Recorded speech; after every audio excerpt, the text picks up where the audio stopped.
the title is Explainable AI and Towards Self-Assessment Methods for Machine Learning Systems. And we will learn what I'm talking about in the second part of my talk. And this work is carried on together with my former PhD student, now postdoc, Giovanna Nicora, and with Professor Amina Buhanna from the AMC in Amsterdam, and Miguel Rios Gaona. And so let me start with where we are with AI and with AI in medicine. So I think that we are now moving from a very long period in which AI was mainly a research topic into a period in which AI is becoming a component of many technological tools that are going to be made available to also to clinicians in order to take their decisions. And this is shown by the increased number of products that have been approved by FDA that are AI products because they contain AI algorithms to perform a variety of different tasks.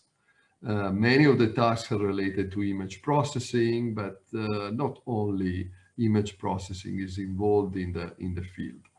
So this means that we really need to be very careful about the introduction of the technology, the evaluation of the technology, although the aspects that are related to day-by-day use of these AI systems.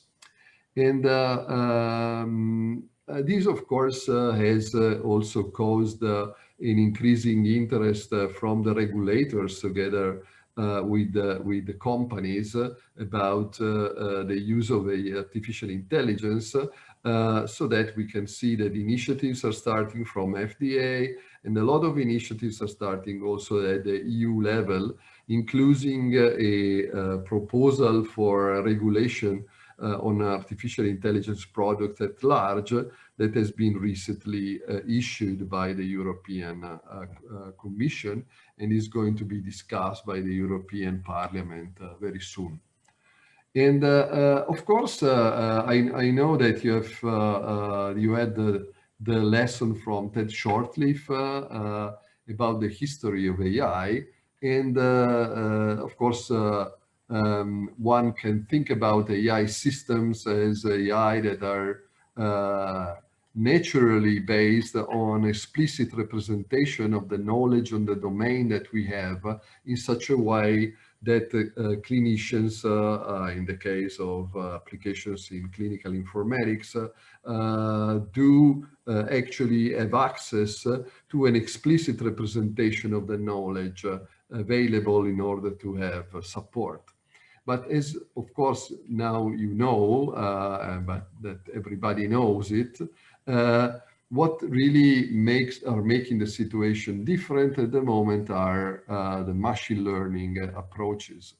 And machine learning approaches has an incredible capability of building systems that are able to adapt to the data and to resort to strategies to learn automatically from past experience rules, and where rules means in general, I would say decision-making statements, in order to be able to help the users in front of future similar problems.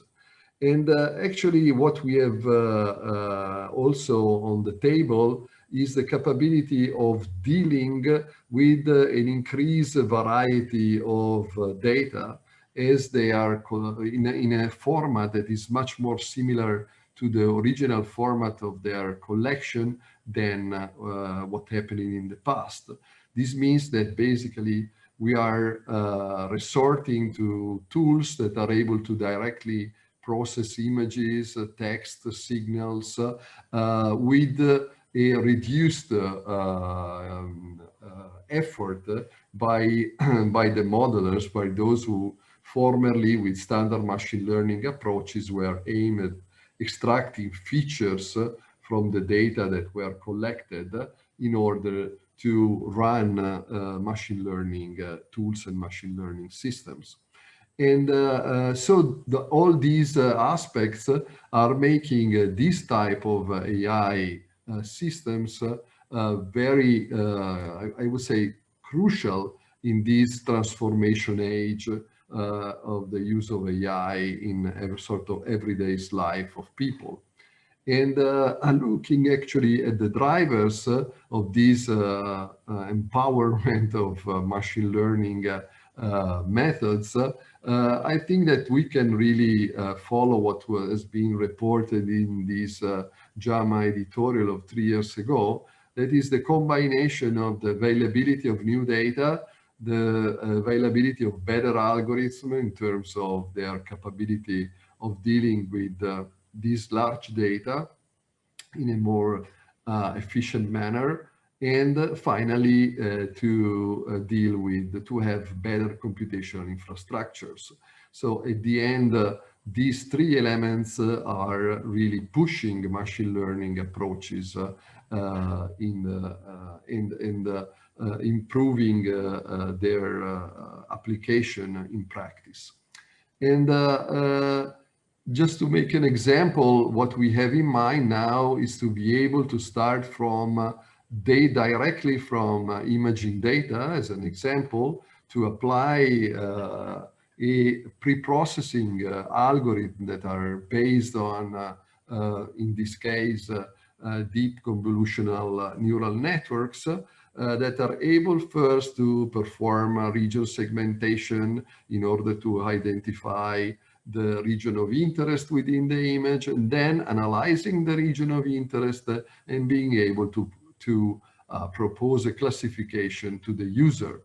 So this is one of the example of the application of AI in medicine that clearly show basically how we can improve for, in this case, image diagnostics using sort of better algorithms and better tools. Actually, of course, if you have learned about the history of artificial intelligence, one can think about the difference between the original approaches. And here we can see that most of the benefit that machine learning is provided at the moment is related to its capability of performing so-called pattern matching. That is to identify complex patterns in the data and associate a label to this pattern.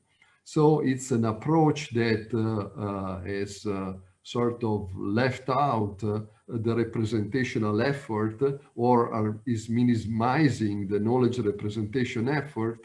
It is, on the contrary, devoted towards the use of much better tools to recognize shapes, patterns, textures in the data. Of course, when we start from a tool like the one that I showed you before, and we want to use it in clinical practice, then a number of issues are coming on the table, including the problem of assessing, well, let's say, learning our system on a certain database, and then transfer the system into a completely different clinical context. So this is an example of a very nice paper where actually they started with a tool similar to the tool that I previously mentioned to you in practice, learned the system on a certain database and export it even in another country, to understand if the results are confirmed, even if the data are tested on a different test set. And so this is the type of study that one would like to see in order to deepen basically the insight on the real or realistic application of AI system in clinics, and in order to be able to assess the robustness of the approach and the relatively independence of these approaches that are really dependent on the data, on the specific data set. So this means our capability to generalize the results outside the context of learning of the systems themselves. This interest towards machine learning tools to perform this kind of analytics that are mostly devoted to images, but not only images, that are able to improve our learning ability and application of pattern matching, has generated an exponential increase in the number of publications that are dealing with machine learning and deep learning in the clinical context, with an enormous number of papers published in the area of pathology, radiology, but also you can see surgery. That is another area where this kind of, I would say, improved capability of performing image analytics has found its applications. It is not a surprise that this kind of tools to perform learning and learning of these rules, most of them that are diagnostic rules, some of them are prognostic rules in terms of rules that are learned from the data, has been applied also to COVID-19. So the pandemic, where fortunately we are still struggling with all around the world. And this has been so important that there are even data collection that are maintained to perform shared studies using, for example, images and data collected on COVID-19. I personally had the opportunity to participate to a study called 4CE, where we have been able to gather clinical data from hospitals from 6 countries and more than 35,000 clinical histories of COVID-19 patients in order to design and assess severity scores on the basis of the data that we are collecting using machine learning and statistical models in order to let's say, better stratify the patients with the disease. And and even it's not a surprise that a major journal like BMJ are even they started a sort of living review, as they call it, where basically they collect all the results that are dealing with the analysis of COVID-19 data, and many of the studies applied different types of machine learning tools. But COVID-19 is let's say, the point where I start with the explainability part of my presentation, because actually on March 15 this year, it was published a very nice paper on Nature Machine Intelligence that basically performed a review of the papers that have been published on COVID-19 using machine learning, in particular to detect and prognosticate COVID-19 using chest radiographs and CT scans. As I mentioned to you, image analysis is one of the areas where AI has been used more frequently in the literature. And actually, this paper had these results. We found that no paper in the literature currently are currently adequate for a clinical use, because they don't have either sufficiently documented method to reproduce the paper and the results. They don't follow best practice for developing machine learning models. They didn't have a sufficient external evaluation. So this is the bold consequence of everything. None of the machine learning models, including the review, are likely candidates for clinical translation. And there are many issues that are reported here. And if you have not read the paper, you can take a look. It's quite interesting of so many mistakes performed in running this machine learning system. So these open up the general issue of quality of these machine learning based tools or AI tools that are related to validation, in particular statistical validation, then clinical validation.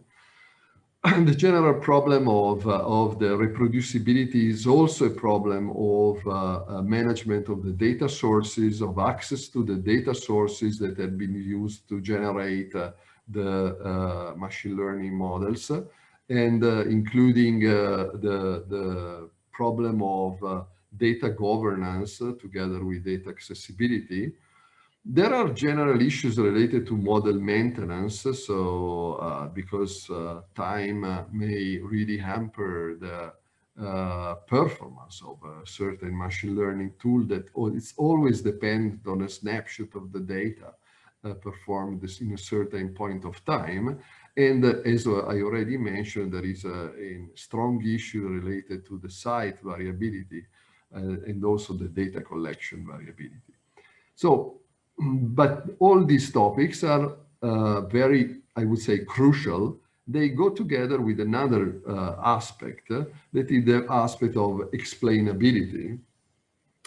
And the issue of explainability raised because with our capability of performing a better pattern matching, moving our analytics more closer to the data as they are collected, in performing this step, what we have to do is to perform a lot of pre-processing steps related to the handling of the data that go through sets of nonlinear transformation of the data themselves that makes difficult to understand for humans what's inside the models. Exactly for the same reason I was mentioning before, that we are basically concentrating on performing pattern matching and less on representing knowledge. So final goal instead would be to retransform these pattern matching tools into real decision support system to be integrated in the clinic. Explainability, of course, is challenged by the point, is performance enough? And actually there's somebody who says, okay, but who cares about explainability if my system works well? So I don't care if the decision cannot be explained if it is correct. Of course, this statement is the famous Hinton statement, has some reasons. So we are going back to this a little bit later in my talk. But as we all know, in order to understand, for example, why the model is not correct, it would be very important to explain the result. Also because we know that if we don't understand and if we have very complex model, a deep neural network can be challenged and, for example, can be challenged by adversarial attacks, by hackers. So this is an example that my friend and colleague Alan Tucker from Brunello University gave me. We have a cat here and we have two images that for ourselves are exactly the same. That has been, but the first one is an original image, very similar to the one that has been used to learn a classifier of images, starting from data collection. The other one has been hacked on purpose, but we cannot understand the difference actually looking at them. But the problem is that our classifier identifies the first as a Persian cat with high probability. The second class, the same classifier classifies the hacked image as a toaster. And of course, in this case, we can't really understand why. And of course, there are also more serious, I would say, example that shows this problem. This is one of the system of digital pathology that has been learned and that has very good result. And actually, the problem is that also this kind of images with adversarial noise completely change the prediction. And this, of course, is in general the problem. So we have to understand why predictions are not correct when they are not correct, actually. And this, of course, it's an important challenge. And this opens up the issue and the topic of explainable artificial intelligence that in general can be considered to all the methods and techniques that makes the application of these technologies such that the results can be understood by humans. And of course, there are many motivations. I hope that I was clear enough on why we need it. One of the most important one is to build a trust system around our AI tools. Actually, going on explainability, what does it mean? Well, in general, it means also to be compliant, to have explainable system with a regulatory requirement. This is the famous requirement for managing privacy of subjects in the European Union. This is called the GDPR, General Data Protection Regulation. And this includes a point where it says that individuals have the right not to be subject to a decision if it is based on automated processing, and you must ensure that individuals are able to obtain human intervention always, express their point of view, and finally obtain an explanation of the decision and challenge it. So there are also commitments that come from regulations. Actually, the European Union has put a lot of attention towards this kind of issue in a white paper that was prepared by a group of experts that work for the European Commission, and report a number of properties that an AI system should have that are particularly important in safety critical contexts like medicine. And in particular, human agency and oversight, accountability, explainability, as we mentioned, and equity and fairness. So in some way, we have to do it, and we have to do it because AI in medicine is an ethical matter, and we have an important question that we are always posing to ourselves, that is, if we're building an AI system that is based on data, this is learning instructions, but these instructions are biased, and in knowledge-driven system, of course, we have issues that are related to the knowledge engineers, but in data-driven system, these are issues that are related to the data collection, because each data set,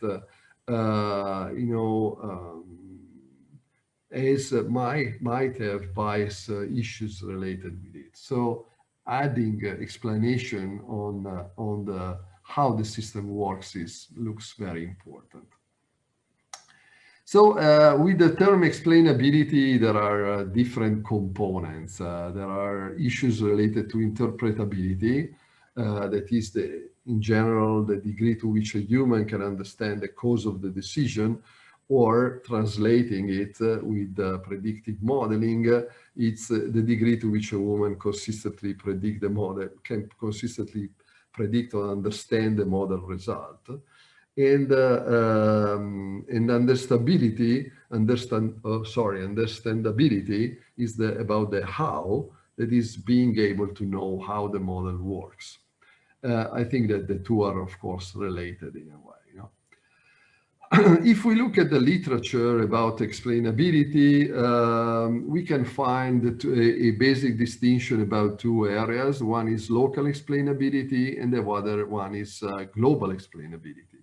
So local explainability aim at interpreting the individual prediction. And so I want to understand why a certain decision has been taken or why it has been suggested by an AI system. And then the global explainability is instead understanding how the model works as a whole. And in general, what are the most important, for example, explanatory variable or variable that determine the prediction of the model, considered all units. And of course, these two aspects help in answer different questions or to deal with different issues, let's say. And the method that are used for local explainability and global explainability in the literature are different.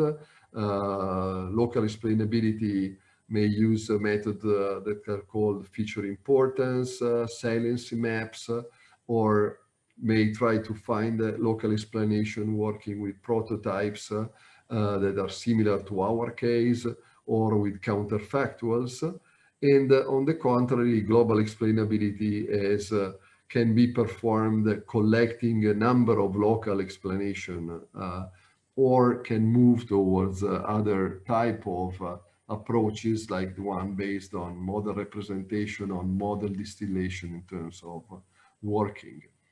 Another distinction that is performed in explainability is between ante hoc explainability and post hoc explainability. So some of the machine learning methods are naturally explainable because they deliver a model that can at least produce feature importance by nature, let's say by design. On the contrary, post hoc explainability deals very often with local explanation, and in general it's model agnostic, so it can work with different type of models. And in this area we might find different strategies to deal with the different aspect that we may want to have, that we want to, I would say, analyze when we want to answer to the explainability questions. That is feature relevance or visualization or local explanation of the outputs. Probably two of the most popular approaches in explainability are Lime and Shapley values that are used to explain in particular the local decisions on a single case. That is basically the problem, the issue that is raised also by the GDPR that I previously mentioned. The thing is that if explainability is an important aspect, and we have learned that it's crucial, it's also crucial that it's only one part of the game, because what we want is to be able to challenge in two ways the do we care point. Though on the one hand, we care if the decision is wrong, but we also would like to understand or to have an idea if the prediction is likely to be wrong or not. So if when the machine learning model is delivering a forecast, this forecast is something that we can trust or not. Because this is the second aspect of the definition. I don't care if the prediction is correct, but otherwise I do care. Actually, but are we able to have sort of self-diagnostics in the system that are extracting indications on when the prediction is less trustable, because this makes the system fully trustable and applicable in the clinic. On the one hand, being able to be explained, but even more importantly, or importantly, exactly the same level of importance, to be able to have a confidence on the prediction that I can really trust on. So my revision of the argument of Hinton is basically related to the fact that actually there are aspects of our everyday life in which we use automated system, but this and we don't care to really understand or really to have explanation about the decision, even when we are driving a car or when there is a closed loop system in the ICU working. And the reason why we don't care is that we have systems that we can trust in, because the behavioral properties of the system are bounded around, at least around working conditions. And given the context of the application, we might only need to be alerted when something is going wrong. So are we able then to design tools that support this second part of the components of a trustable AI system? We have called this aspect reliability, and we are working on this term and concept and definition of the reliability, in particular of a machine learning model, starting with local analysis, so the reliability of a model on a single example. This concept of similarities with an area that is known in pattern matching as learning with the reject option, or with the concept or similar to the concept of selective prediction. So the general idea is that when we use a machine learning system, we would be able and interested in having a reliability index of the prediction, and try to understand when we can really trust in the prediction. We are around the working conditions, so we know what's the behavior of our AI tool, because this has been already tested in when the AI tool has been delivered. But we also have another index that says, well, using the same index, we can understand when the prediction is not reliable, and we can reject the use of the AI tool. So that's basically the idea. The main motivation is that is the following: since we are learning systems that are based on certain data sets, we want to understand when applying these systems on a new data, we have a lack of generalization. And for example, because we have a data set shift. So the new data that we are collecting is sort of in a way different from the original data that has been, from original data set that has been collected to learn the model. From a formal point of view, this would be basically to understand what is the probability that the prediction is correct from the point of view of analyzing the insights of our data as compared with the original data, with the data that has been used for training. Well, there are many reliability sources, of course, that can be related to the original data set, to the bias in the data set that is being collected to derive the AI model. We can have differences simply because the environment changes. There we have issues of change that can be related to time, or simply because we move to another, we want to use a certain system on a group of subjects that is not the one that is being designed for the AI system, or because the model is fragile, because the model has been learned on a very high dimensional data, and the prediction can be sensitive to small perturbation in the output.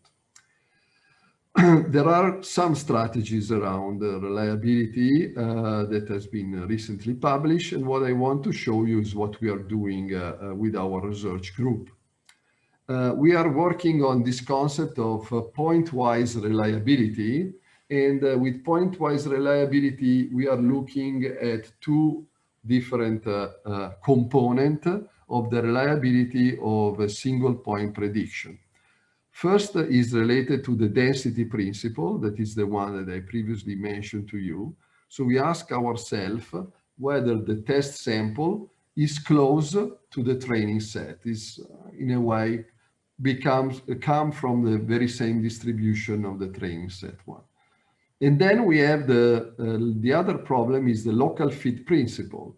That is, we can ask ourselves if the model was accurate on the training samples that are close to the test case. So we want to understand basically what is the local performance of our model in the area of the feature space, which is the same area to which our test case belongs. So that's basically the idea, and there are different ways to implement these this couple of aspects. So the local fit and the density principle. Well, density, of course, basically means to measure how close is our example to the training data, while local fit means try to understand how well the predictions are performed on the subspace to which our example belongs. And in general, our interest is to provide model-independent reliability measures. We have published a paper last EMEA on computing reliability based on density principle. Just an idea of how this method works. Basically, the idea is the following. We have a certain training set. When we have the training set, we can work feature by feature. And with feature by feature, we can identify what are the examples that belongs to the borders of each class of a classification problem. Here, we have published our paper dealing with classification, which means that we have classes that we want to predict within our training set data, disease and not diseased, or let's say, in general, a discrete outcome. Actually, here, an inner border for variable x1 means that for this variable of this problem, here we have a two variable problem, the example B1 represent the example that is closer, is the closest to the class A of the group B. And this is the same for A3, which is clearly the closest of the example A to the example B along the dimension x1. And we can do the same for the, to understand what are the outer border along the variable x1. And we can do it attribute by attribute, basically. We can compute the inner border and the outer border. And our method uses this concept of border in order to be able to compute how and if an example belongs to the distribution of our data, or otherwise it's an example that it's outside the distribution of our data. And that's actually the point. Using our algorithm, we are able to easily understand that attributes, that the example T1, for example, is has been sampled within our distribution, while example T2 is out of distribution. Since I see that I only have 10 minutes, I don't have time to go into the details, but the idea basically is to be able to compute the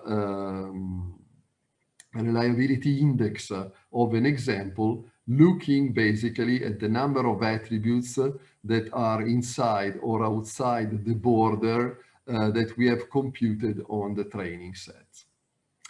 And we have performed some analysis using simulated data, using our proposed approach for density-based estimation. And using, let's say, the algorithm, we have been able to show that with our simulation, this strategy, basically, I'm sorry that I'm going fast, but just want to show you the results and the concept. This strategy allows to improve the results, because here you can just take a look at the accuracy on the entire test set that includes also data that have been simulated to be out of the distribution. The accuracy was 80%. Using the data that had been deemed as reliable of the data set, we had an increase in the validation property. If we apply the same algorithm on the unreliable data, we have a drop down of the performance. So this means that on this simulated data, our algorithm is able to send a sort of traffic light or alarm saying that, okay, here we have an unreliable data, or more than an unreliable data is a data for which the prediction will be unreliable because it's out of distribution. That's the idea. And we have performed a similar study that is still published on the EMEA paper, on single cell data analytics. And we had similar results in terms of our reliability index application. Of course, our method is simple, but has some problems that are mostly related with this feature by feature construction of the analysis. And for this reason, basically, we are now working on a more complex approach that combines density measures with local fit.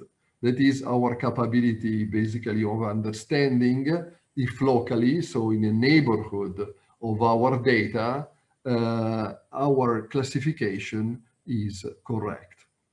So now what we are doing is to perform experiment on how to measure properly both density and local fit, and how to compare, and these, and if it's worthwhile to compare our approach for combining density and local fit with, for example, other measures that are known to be important, that are the so-called uncertainty measures. Uncertainty measures are measures that are related more to the uncertainty of the model that can be assessed, both taking into account measures of confidence of the model prediction, that is known sharpness, In this case, if I have a probabilistic model, I can trust in the model, for example, if the probability of a certain class, when we have learned the model, is close to 0 or 1, let's say, because the model is sharp, provides me with a clear prediction. If the prediction is 0.5, I can say, okay, here we have a warning, basically. But we also have other types of uncertainty that we can use to assess the reliability of a forecast or the reliability of a model, that is called predictive uncertainty. That is, are properties that can be computed on the learning model and even can be computed in the area of the closest example to our example. So I only have 3 minutes to go. So I just want to mention that there are papers that provide us the way to estimate this type of uncertainty. And what we have done, basically, and we are currently working on, is to compare our approach that computes local fit and density with these uncertainty-based strategies. So that's basically what currently we are doing. And in the slides that I will show you, that I will send you if you want to deepen your analysis of what we are currently working on, you will have the details on how we compute density and local fit, and how we compute measures based on uncertainty, to derive reliability indexes.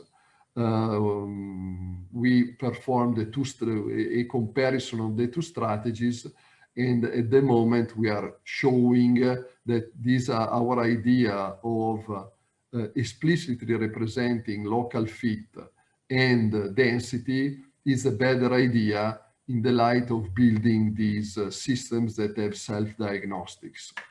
I'm going to my summary, since 2 minutes to go. Summary is that clearly the current advances in AI basically enforce following a path that also that takes into account also explainability as a way of assessing and dealing with artificial intelligence systems. And but there are many strategies that have now have been published in the literature to deal with explainable AI. But I also want to mention that explainable AI is only a part of the game, because our broader strategy, our broader goal is to implement AI systems that are trustworthy. And trustworthy means also to be able to really be able, if the prediction that is performed by an AI system, especially a machine learning system, is reliable. And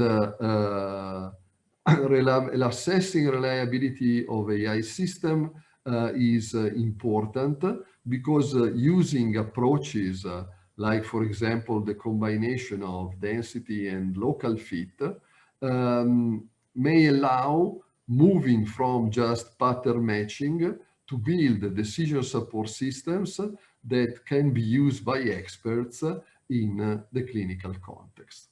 And I think that with that, it's 7 p.m. my time, and that's the end of my talk.